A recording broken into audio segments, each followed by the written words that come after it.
सहकारिता के इस क्षेत्र में सहकारिता को लोग बदनाम कर रहे हैं। सहकारिता का मतलब सहयोग से चलना, परंतु जैसे ये 20-25 आज लोगों का ग्रुप यहाँ पर आप देख रहे हैं, इसमें कोई मेरी बहन है, माता है, भाई है, पिता है, ये सब मेरे तुल्य हैं। ये लोग, इन लोगों का दर्द मुझसे देखा नहीं गया।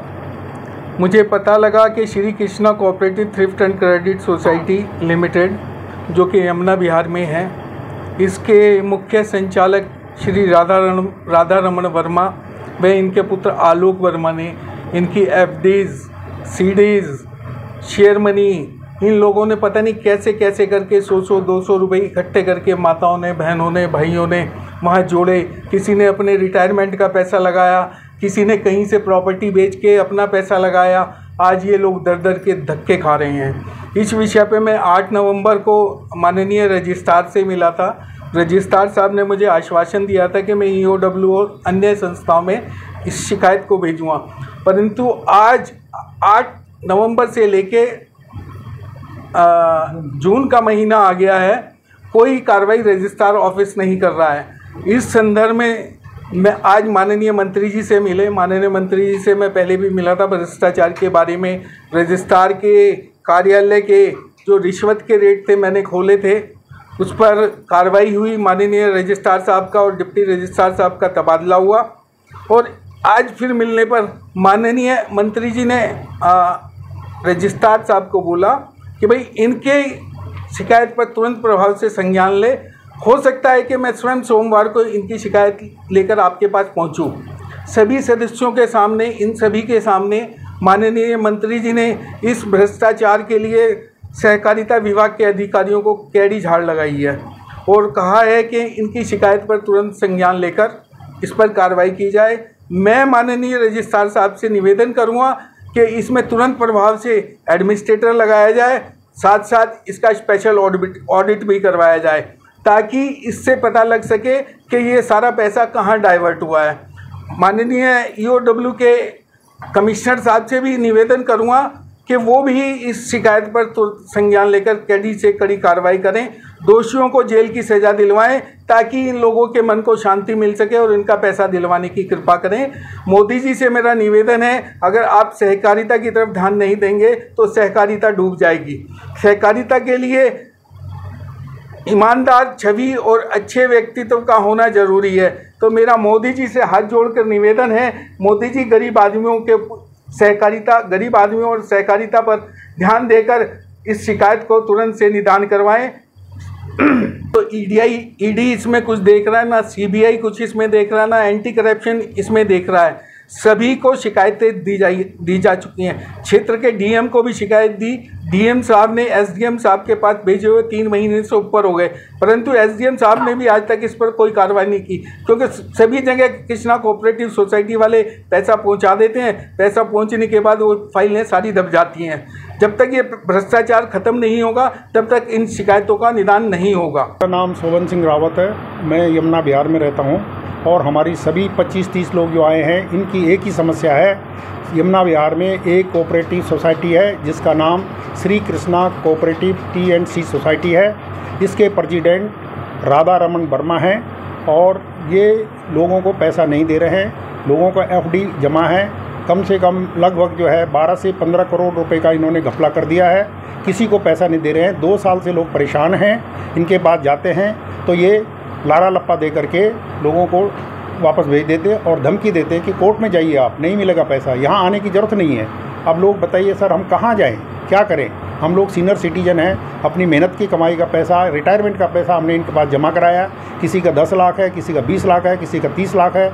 इस तरह से ये हमें बहुत परेशान कर रहे हैं। बार बार जाने पर चेक देते हैं तो वो बाउंस हो जाते हैं और उनको वापस लेकर के कहते हैं नहीं, आप इसको जमा करा दीजिए, मैं कल आपको दूसरा दे देता हूँ। इस तरह से ये बहुत सातिर दिमाग के आदमी हैं और देने के मूड में नहीं है। एक इनका बेटा है आलोक कुमार, जिसको इन्होंने पहले ऑनरेरी सेक्रेटरी बनाया था। उसके बाद जब देखा कि इनके ऊपर बात आ रही है, उसने वो पैसा शायद गमन कर दिया है और उसको हटा करके दूसरे महिलाल कोई एक डमी सेक्रेटरी वहाँ पर बना दिए हैं। तो इस तरह से ये बड़ी प्लानिंग से चल रहे हैं कि हमने ये पैसा इनको देना ही नहीं है। ने 8 नवंबर 2024 में पहली कंप्लेंट ईओडब्ल्यू में दी थी और एक आरसीएस में कंप्लेंट दी थी। जो कंप्लेंट हमने ईओडब्ल्यू में दी है उसमें 53 लोगों का करीब 4.25 करोड़ रुपया है, जिसका पैसा ये लेके भागा हुआ है यहाँ से। उसके बाद में उस ईओडब्ल्यू की कंप्लेंट पे हमारी एफआईआर रजिस्टर्ड हो चुकी है। ईओडब्ल्यू में हम मिलते हैं आईओ साहब से, तो वो कहते हैं कि जी हम इस पे इन्वेस्टिगेशन कर रहे हैं। उसके बावजूद भी एफआईआर को हमारी को लगभग 5 महीने हो गए, अब तक कोई कार्रवाई नहीं हुई है। और ये सारा पैसा यमुना विहार की प्रॉपर्टी जो इसने बनाई थी, यमुना विहार में सोसाइटी का दफ्तर था, उसको सबको बेच करके नोएडा में शिफ्ट हो गया है। वहाँ 300 गज में कोठी बनाई है इसने, अपनी ज्वेलर्स का शोरूम खोला हुआ है, कई हाई राइज बिल्डिंग में फ्लैट्स खरीदे हुए हैं इन्होंने करोड़ों रुपए के। उसके बाद में लग्जरी गाड़ियाँ हैं, लग्जरी लाइफस्टाइल जी रहे हैं। और जो गरीब आदमी है जिसका 10-20 हज़ार रुपया है, वो बेचारा परेशान है अपने अपने पैसे के लिए। ये है हमसे एफडी कराई गई हैं, एफडी हमारी मैच्योर हुई हैं, और जब मैच्योर हो गई हैं हम अपना पैसा लेने गए तो हमें सिर्फ चेक दे के आश्वासन देता रहे। चेक भी हमसे 1-1 साल बाद का पोस्ट डेटेड चेक दे रहा है, 6 महीने के पोस्ट डेटेड चेक दे रहा है। और जब चेक मैच्योरिटी का टाइम आता है तो उस टाइम पे चेक बाउंस हो जा रहे हैं। हमने कई सारे केसेस चेक बाउंस के करकरडुमा कोर्ट में किए हुए हैं, वहाँ पर भी ये कई केसेस में पहुँच नहीं रहा है। प्रश्न वो है वहाँ पर सोसाइटी यमुना विहार में, उन्होंने मैंने अपनी पोतियों के नाम 8 लाख रुपया करवा रखे हैं। मेरी लड़की शादी लायक है, जाओ तो यूँ कह देते हैं गोली मार दो, मेरे पे नहीं है कुछ भी।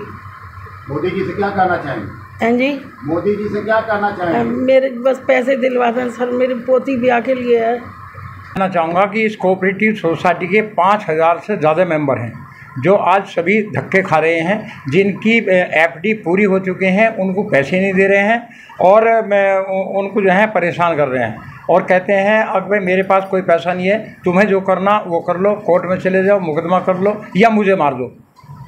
और जो ये पैसा था, इसका जो बेटा था आलोक, उस आलोक इसका सेक्रेटरी था और उसी की प्री प्लानिंग है ये सारी। उन्होंने यमुना विहार में इनका एक आवास था, उसको बेच दिया।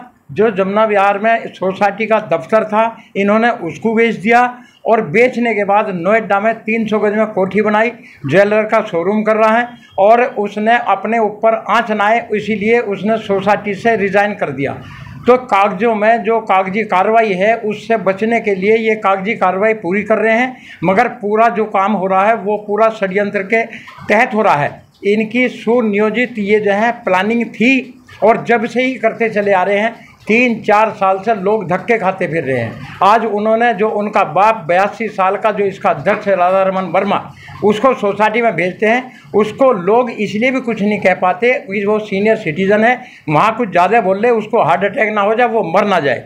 तो सोसाइटी के मेंबर इसलिए भी डरते हैं और उसको कुछ कह नहीं पा रहे। तो अब हमने वकील साहब ने और सोसाइटी के तमाम मेंबरान ने ये अपने पैसे के लिए मंत्री जी की सहायता हमने आज ली है और मंत्री जी ने हमें आश्वासन दिया है कि वो इसमें हमारी मदद करेंगे और इसमें कार्रवाई करेंगे। कि श्री कृष्ण कोऑपरेटिव सोसाइटी के जो पदाधिकारी हैं श्री राधा रमन वर्मा, आज तक उन्होंने मेरा रिटायरमेंट का करीब 60 लाख रुपए था और आज तक मुझे नहीं दिया है।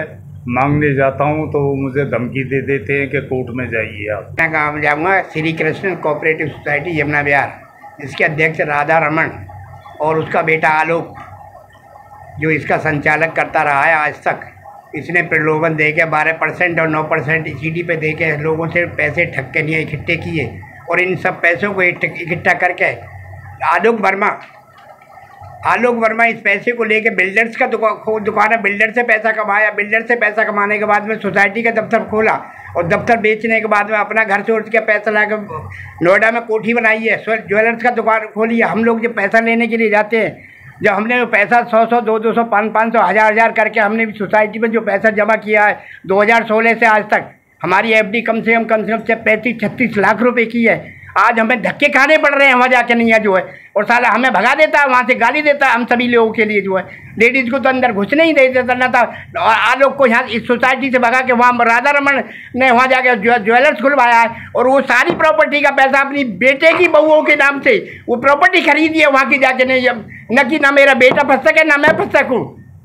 ये राधा रमन जी ने किया है, और हम लोग आज एक एक पैसे को परेशान हैं, और हमारे बच्चे हमें परेशान कर रहे हैं। बच्चे ने घर से बाहर निकाल रखा है, क्योंकि 40,000 या 45,000 रुपये, 45 लाख रुपए बहुत कुछ होता है जो है। तो आपसे अनुरोध यही है कि राधा रमन जी, और राधा रमन का तो कोई भरोसा नहीं है, वो तो मरने वाला हो रहा है।